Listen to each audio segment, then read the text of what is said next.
News 18 India.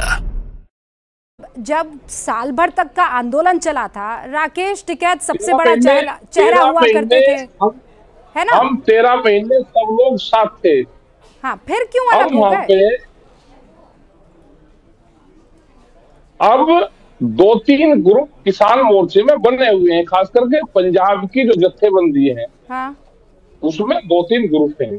उसमें से एक ग्रुप ये भी है जिन्होंने दिल्ली की कॉल दी, आपसी सहमति नहीं बनी, लेकिन जो किसानों के साथ अत्याचार हुआ है हम सब उसके साथ में हैं। नहीं तो सब आप साथ में, मेरे समझ में आ रहा है, लेकिन आप बंद अलग बुला रहे हैं, वो दिल्ली चलो अभियान अलग चला रहे हैं।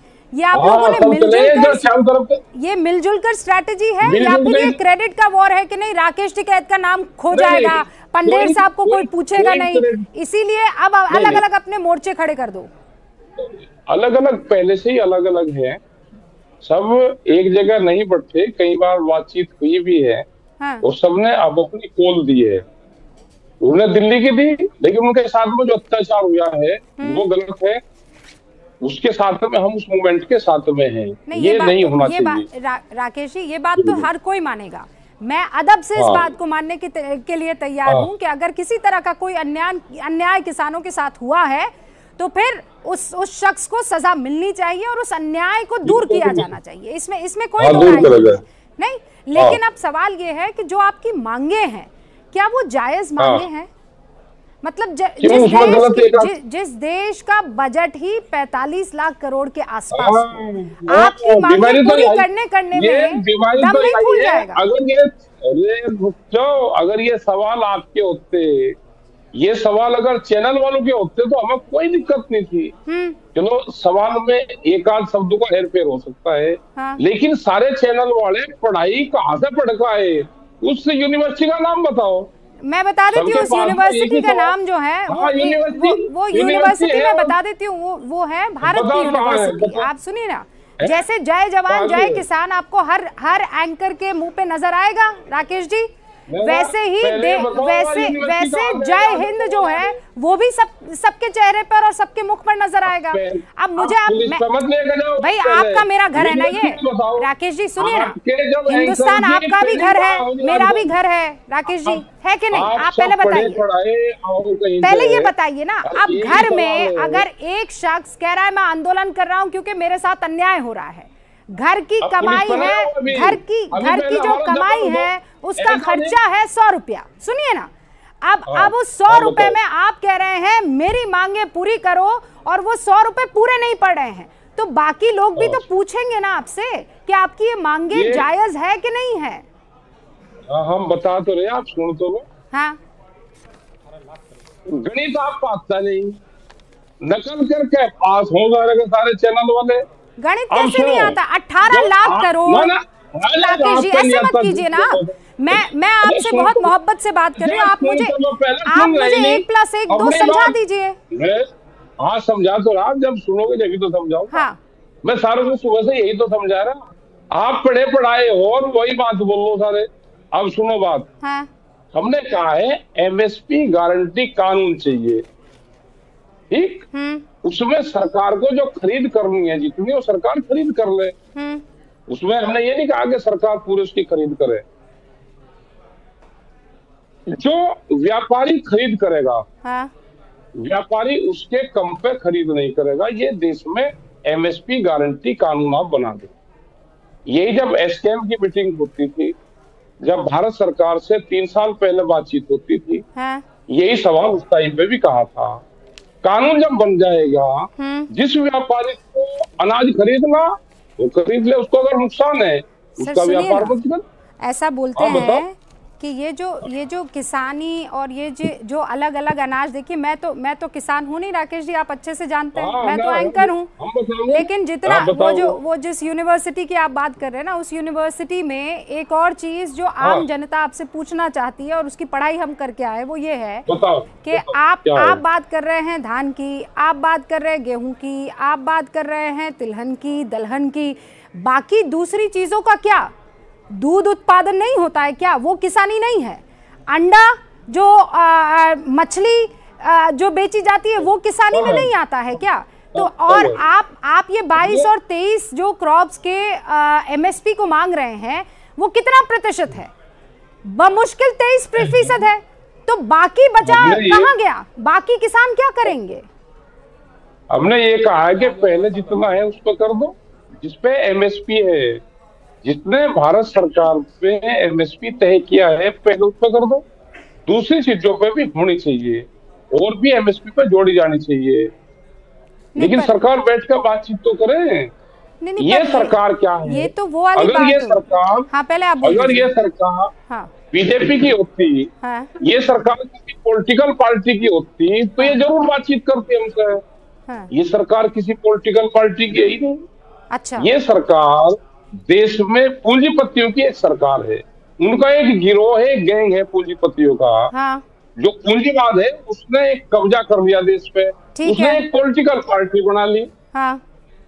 ये तो पूंजीपतियों की पॉलिटिकल पार्टी है। अगर ये सरकार बीजेपी की होती, उस विचारधारा के लोग इसमें रहते। नहीं तो राकेश जी, फिर ऐसा है एमएसपी की डिमांड तो आप पिछली सरकारों से भी मांगते रहे हैं, उन्होंने कभी वो आपकी मांग पूरी नहीं की, तो वो भी क्या पूंजीपतियों की और ये उद्योगपतियों की सरकार हो गई? अरे जब तक ये सरकार बीजेपी की रही, इसने तो हमारा समर्थन करा।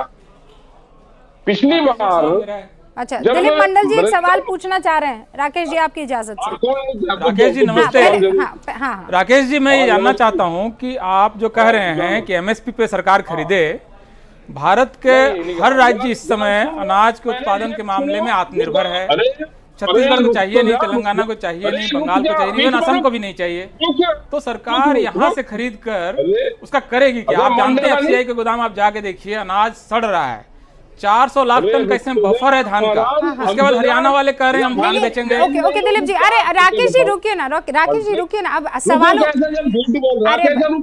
नहीं, गलत क्वेश्चन कर रहा है तो कैसे रुको? नहीं क्या गलत नहीं आ रहा, उन्होंने ये कहा। और रुको, भुखमरी के समय की पॉलिसी जब अतिरिक्त उत्पादन हो तब नहीं चल सकती ना राकेश जी? बस एक सेकंड, दिलीप जी सुन लीजिए। हाँ बोलिए। राकेश जी, कंपनी का नाम आप नहीं ले रहे, इसलिए देश वाले परेशान हो रहे हैं। मैं कह रहा हूँ झूठ बोल रहा, ये कहीं से पढ़े पढ़ाए हमें आन के चैनल में बैठे हैं। हमने ये कहा कि सरकार को पूरी खरीद नहीं करनी, सरकार को जितनी खरीद करनी उतनी खरीद करे। आवाज थोड़ी सी तेज। जो व्यापारी सस्ते में खरीद करता है उस पर कानून बन जाए, वो उससे सस्ते में खरीद नहीं करेगा। जो एमएसपी गारंटी कानून है, यही तो हमने कहा। एक माहौल बनाया जा रहा देश में कि सरकार सबकी खरीद करेगी। हमने कहा कि सरकार को नहीं खरीद करनी, वो तो कानून बनाए उसमें। अब हमारी बात दिलीप जी भाई समझ में आ रही है नहीं आ रही है? साहब भी हमारे साथ जुड़े हैं राकेश जी, और मैंने बहुत सारे लोगों को नहीं बुलाया है। आप सब राकेश सुनो, आप जो कुछ क्वेश्चन कर रहा मैं आपसे करूंगा, मैं और तक इससे नहीं करता। अच्छा, इनके पढ़े पढ़ाओगे जवाब नहीं दिए जाते हैं, ये तो ज्यादा ये पढ़े पढ़ाए नहीं है ना राकेश जी, आप बात समझिए ना। देखिए आप राकेश जी, देखिए आप राकेश जी मेरी बात तो सुनिए। आप नहीं कैसे नहीं सुनेंगे, आप आएंगे। नहीं मैं आप मेरी बात सुनिए ना। हाँ आप मेरी बात सुनिए, आप मेरी बात सुनिए ना। हाँ मेरी बात सुनिए ना राकेश जी, मेरी बात सुनिए आप। अब मैं आपसे बार बार एक बात पूछ रही हूँ कि क्या ऐसा नहीं है कि आप कुछ मुट्ठी भर किसानों की वजह से जो बहुत मेजॉरिटी किसान परेशान हो रहा है, वो सिर्फ आंदोलन के लिए आता है, खेल जो है वो ऊपर लेवल पर हो जाता है।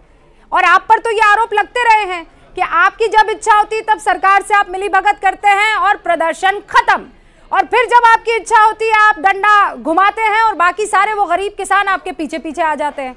बहुत बड़ा आरोप है ये राकेश जी। उन्हीं की लड़ाई तो लड़ते हैं गरीब किसान की, अमीर किसान तो हमारे साथ आता ही नहीं, और देश में अमीर किसान है कहाँ? हम तो गरीब किसान की लड़ाई लड़ते हैं। मेरे सामने एक किसान बैठे हुए हैं। राकेश जी, अपने पीछे आपने बाबा साहब अम्बेडकर की फोटो लगा रखी है। ये बताइए कि आपके आंदोलन से जो भूमिहीन मजदूर हैं उनको क्या लेना देना, उनको क्या मिलेगा इस आंदोलन से, और क्यों वो 40-50% आबादी आपके आंदोलन से जुड़े? इसकी मुझे एक वजह बताइए, जिसके पास जमीन है ही नहीं। तो बाबा साहब की फोटो लगा लेना तो एक बहुत आसान काम है। ये बताइए गांव में उसका शोषण करता कौन है, गांव में उसके साथ अत्याचार करता कौन है? बाबा साहब ने कहा है कि गांव जो है वो दलितों के लिए नरक कुंड है, वो नरक कुंड बनाता कौन है? भगवान तो आता नहीं है। तो अल्टीमेटली भारत की बड़ी आबादी के लिए इसका मतलब क्या? नंबर 2 आप ये बताइए कि एमएसपी इस समय भारत, आप जो अनाज खरीदेगी उस अनाज की जरूरत किस राज्य को है? कोई एक राज्य है जो कि अनाज मांग रहा है आपसे? तो ये जो पंजाब और हरियाणा के किसान, मुझे डिबेट ओपन करना है। राकेश जी ने मुझे वादा किया था कि कुछ ही मिनट के लिए वो बैठेंगे, लेकिन राकेश जी ससम्मान इन सवालों के जवाब दीजिए। ऐसा है ना, मैं डिबेट सिर्फ चैनल पे एंकर से करता हूँ। हाँ सही बात है, मैं बहसबाजी पे जाता ही नहीं। सही बात है, ठीक है। संयुक्त मोर्चे ने, आप किसी मंत्री को बैठाओ ना, उससे करूंगा बात। हाँ ये अच्छा आइडिया है राकेश जी। गलत चीज है आपकी। नहीं राकेश जी, अच्छा आइडिया है। बहसबाजी करवाते, मैं किसी से कोई बहसबाजी नहीं करता। हाँ मत कीजिए, मैं आपका सम्मान करती हूँ। नहीं राकेश जी, बात सही है। राकेश जी बात सही है। आपकी गलत चीज है। राकेश जी सुनिए ना, आप बात सही कह रहे हैं। आप 10 एंकर बैठो। नहीं आप सही कह रहे हैं। आपको मुझसे ही बात करनी थी, पर चूंकि दिल, आप सुनिए ना राकेश जी, बस मैं समझा दूं। आप मेरे महा मत दीजिएगा, ये बात आपकी सही है। आपने जो कहा था वो ये था कि आप सिर्फ मुझसे बात करेंगे। सुनो मेरी बात, सुनिए ना, दिक्कत क्या है कि आज मैं आपके चैनल पर डिबेट बैठूंगा, हाँ दूसरा बैठाएगा। हाँ सही है, पिछले 3 मैं मान गई, मैं मान गई। जवाब दूंगा। अरे राकेश जी, मैं तो आपकी बात मान गई, बहुत बहुत शुक्रिया। बस ये बता दीजिए, मैं बस मेरे सवाल का आखिरी जवाब दे दीजिए। बीमारी का इलाज हम फील्ड में करते हैं। अरे सुनिए ना, हाँ नहीं सुनिए ना, मेरी बात सुनिए। अब आखिरी सवाल का जवाब दीजिए। क्या ये आंदोलन इसलिए है क्योंकि मोदी का ग्राफ राम मंदिर की वजह से बढ़ गया है और उसे नीचे लेकर आना है? आखिरी सवाल का जवाब। राम तो हमारे पूर्वज थे, हम रघुवंशी हैं, राम भी हमारे उसके थे। राम का कहाँ सवाल आ गया? ये राम को, ये आप बहस इस पर करो कि ये राम को नहीं मानते, आज देख कुछ और किसी को नहीं मानते। हम इस सवाल पर जाते ही नहीं। हमारा इशू है गांव, गरीब, किसान, आदिवासी, उनका इशू है। हमारा तो वो इशू है। डल्लेवाल साहब ने कल कहा था ना राकेश जी, इसीलिए मैं ये सवाल आपसे पूछ रही हूँ। उन्होंने कहा था कि ग्राफ बढ़ गया है, उसे जल्दी नीचे लाना है, वक्त कम है। हमारा किसका? प्रधानमंत्री है, प्रधानमंत्री अपनी घोषणा कर रहे, प्रधानमंत्री ग्राफ बढ़ाएगा। राकेश जी, हमारा किसी ग्राफ को बढ़ाने का घटाने का कोई सवाल नहीं। हमारे अपने इशू हैं और देश की सरकार इसको समाधान करेगी। ओके राकेश जी, आपका बहुत बहुत शुक्रिया, बहुत बहुत शुक्रिया हमसे बातचीत